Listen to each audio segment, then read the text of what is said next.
ओरछा क्षेत्र की एक गांव की घटना है।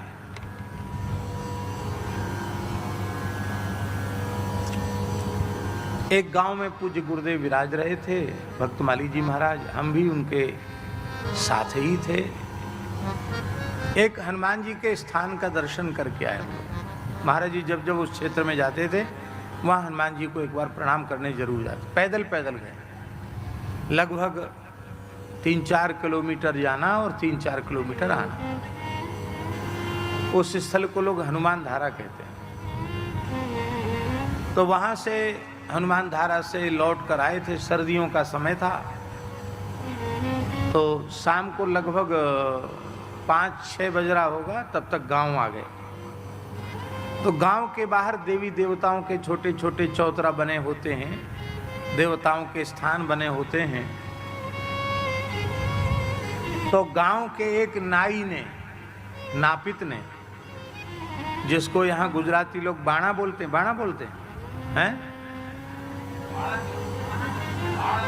बाणंद, चलो ठीक। तो उस आप लोग समझ तो गए, हमारा तो प्रयोजन केवल इतना ही है और कोई ज़्यादा मतलब नहीं है। कहाँ कहाँ के शब्द हमें याद करेंगे, गुजराती की, उड़िया की, बंगाली की, पंजाबी, कहाँ कहाँ कहेंगे। जहाँ जाते हैं कोई बात सुनने में समझ में आ जाती तो बोल देते हैं। आप हमारी बात समझ जाएं, बस प्रयोजन इतने से है। तो उस नापित ने, नाई ने महाराज जी को कहा, ओ महाराज, ये हमारे तक के गौण बब्बा हैं, पांव पल्लो, वहां की भाषा में, माने हमारे यहाँ के गौण बब्बा हैं, इनको प्रणाम कर लो। महाराज जी ने कपड़े का जूता पहने थे, वो गोरक्षक जूता आता है, तो उसको एड़ी लगाकर खोल दिया, हाथ नहीं छुआ, जूता उतार दिया और सिर पे पगड़ी बांधे थे उसको भी अलग कर दिया और बड़ी श्रद्धा से उस चबूतरा पर सिर रखकर प्रणाम किया। उस नापित की आज्ञा का पालन किया, प्रणाम किया। और प्रणाम करते समय एक चौपाई बोली उन्होंने, जोशी सोशी तब चरण नमामि, मोह पर कृपा करिए अब स्वामी। ये चौपाई बोली महाराज जी ने और प्रणाम किया। हम साथ में ही थे, तो हम भी अपने पैर में चप्पल पहने हुए थे। ना तो हमने चप्पल उतारी, न सिर झुकाया, न प्रणाम किया। हम जैसे के तैसे खड़े रह गए, हमने नहीं किया प्रणाम।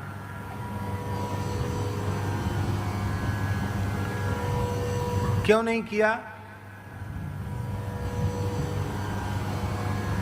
उत्तम पक्ष ये था कि गुरुजी ने किया तो हमको भी करना चाहिए था, लेकिन हमारे मन में आया ये तो गांव के देवी देवता हैं, किसी के सिर पे भी आते हैं, बोलते भी हैं, और जब ये सिर पे आते हैं तो वो गौण एक क्षत्रियों की जाति है, उसके देवता हैं।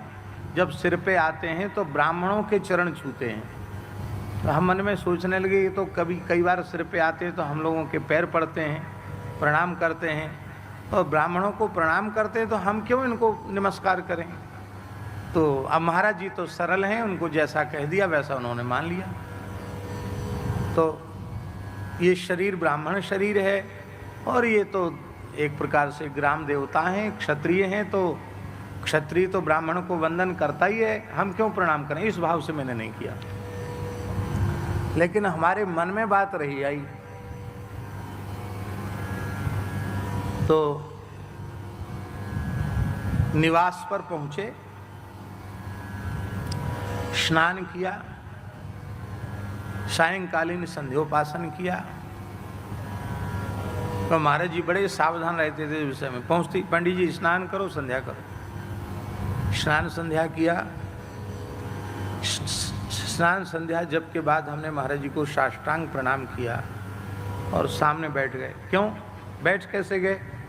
कोई विशेष बात है? उनके महाराज जी, एक बात दिमाग में कौंध रही है, आपसे पूछना चाहता हूँ। हाँ हाँ कहो, क्या बात है? हमने कहा महाराज जी ये तो गांव के देवता हैं और किसी के सिर पे भी आते हैं तो एक प्रकार से भूत प्रेत की ही योनि है, तभी तो सिर पे आके बोलते हैं। और आप का शरीर पवित्र कान्यकुब्ज विप्रकुल का आपका शरीर, बाल ब्रह्मचारी और चतुर्थाश्रमी महात्मा साधु सन्यासी, तो आपने वो नाई के कहने से उसको उनको प्रणाम कर लिया, तो मुझे ये समझ में नहीं आया। फिर आपने चौपाई बोली, जो शिशोषि तब चरण नमामि, मोह पर कृपा करी अब स्वामी। और चौपाई बोलते बोलते आप एकदम गदगद हो गए, भाव विह्वल हो गए। तो हमारी समझ में कुछ नहीं आया कि प्रणाम का रहस्य क्या है। महाराज जी हंसे और उनके उत्तर बहुत संक्षिप्त होते थे और एकदम ऐसे होते थे सटीक। महाराज जी बोले, पंडित जी महाराज, जड़ चेतन जग जीव जत सकल राममय जान, बंदौ तिनके पद कमल सदा जोर जुग पान, सीय राममय सब जग जानी, करऊं प्रणाम जोर जुग पानी। ये केवल दूसरों को समझाने के लिए नहीं है, ये खुद स्वीकार करने के लिए। महाराज जी बोले, नामदेव जी महाराज प्रत्यक्ष प्रेत में विठल का पंढरीनाथ का दर्शन करके प्रणाम कर सकते हैं, तो ये तो कम से कम भले ही उस योनि में हैं, पर देवी देवता हैं, जनता की सेवा करते हैं, उपकार करते हैं। यदि भगवत भाव से प्रणाम कर लिया तो उसमें क्या हानि हो गई? फिर आप इसका अर्थ क्या करोगे? यत्किंच भूतम प्रणमेद अनन्या। तो ये बातें केवल दूसरों को समझाने के लिए नहीं है, खुद स्वीकार करने के लिए हैं। जहाँ कहीं मस्तक झुकाया जाता है, वहाँ किसी आकार प्रकार को, नाम रूप को मस्तक नहीं झुकाया जाता है। जहाँ कहीं मस्तक झुकाया जाता है, वह प्रणाम भगवान के चरणों में ही निवेदित होता है, क्योंकि प्रणम्य केवल परमात्मा है। इसीलिए जहां कहीं हम वंदन करें, प्रणाम करें, भगवत भाव से प्रणाम करें। और आपके भीतर भगवत भाव न हो तो फिर प्रणाम में फिर विवेक रखने की आवश्यकता है।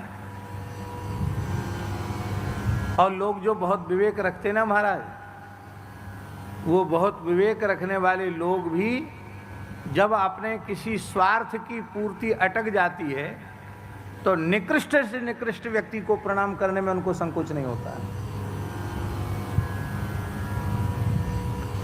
हमने अच्छे भले लोगों को टीटी के चरण पकड़ते देखा है।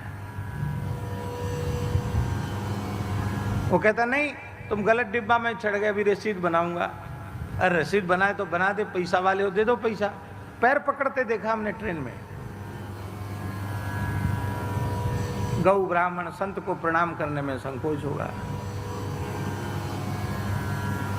अपने स्वार्थ की पूर्ति के लिए किसी पुलिस वाले को, किसी नेता अभिनेता को, चाहे जिसको प्रणाम कर लेंगे।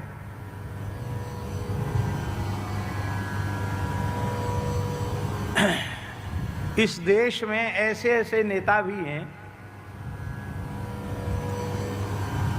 जिनके सामने आप कुर्सी पर नहीं बैठ सकते हैं, अकेली कुर्सी उनकी ही लगेगी।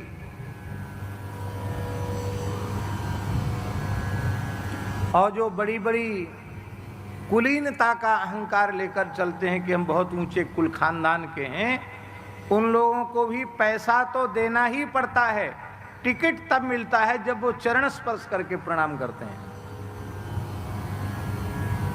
ये कोई सुनी हुई बात नहीं, एकदम सही बात, प्रामाणिक बात आपको बोल रहे हैं। आप चाहे ठाकुर साहब हो, चाहे पंडित जी हो, चाहे सेठ जी हो, आपको पैर छूना पड़ेगा और ऊपर से भेंट विदाई तो करनी पड़ेगी, वो अलग है। तब टिकट मिलेगा चुनाव लड़ने का। उस समय तुम्हारा विवेक कहां चला जाता है कि हम किसको प्रणाम करें, किसको नहीं करें। ड्रीम्स बड़े करने का 4 स्टेप। इसलिए स्वार्थ रहित होकर के भगवत भाव से सीय राम मैं सब जग जानी, करऊं प्रणाम जोरि जुग पानी।